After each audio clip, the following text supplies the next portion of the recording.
الرجعية المتخلفة التي تنظر إلينا وإلى الثقافة المصرية نظرة جوبل الوزير النازي الألماني الذي قال قولته الشهيرة: عندما أسمع كلمة الثقافة أتحسس المسدسين. عندما أسمع كلمة الثقافة أتحسس المسدسين. هذه المقولة الكريمة التي قالها هذا النازي هي ما تتحقق الآن على أيدي بعض دعاة الرجعية التي ترفع دعاوى حسبة في القنوات الفضائية ضد الثقافة والمثقفين والفنانين والمبدعين.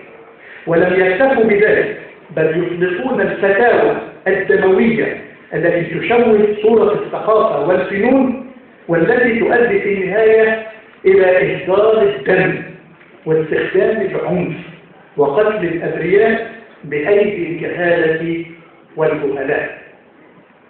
الصديقات والأصدقاء الحضور الكريم، إن كانت ثورة 25 يناير قد كشفت عما أصاب مصر من تلهيف مخيف في الحياة السياسية والاقتصادية والاجتماعية، إنما كان هذا الكشف بفضل الثقافة القوة الناعمة التي تزود بها شباب هذه الثورة التي اكتسبوها من قراءاتهم ومشاهداتهم ومعايشتهم وهضمهم لكافة أنواع الفنون والآداب من الكتاب والمسرح والسينما والتلفزيون والكمبيوتر.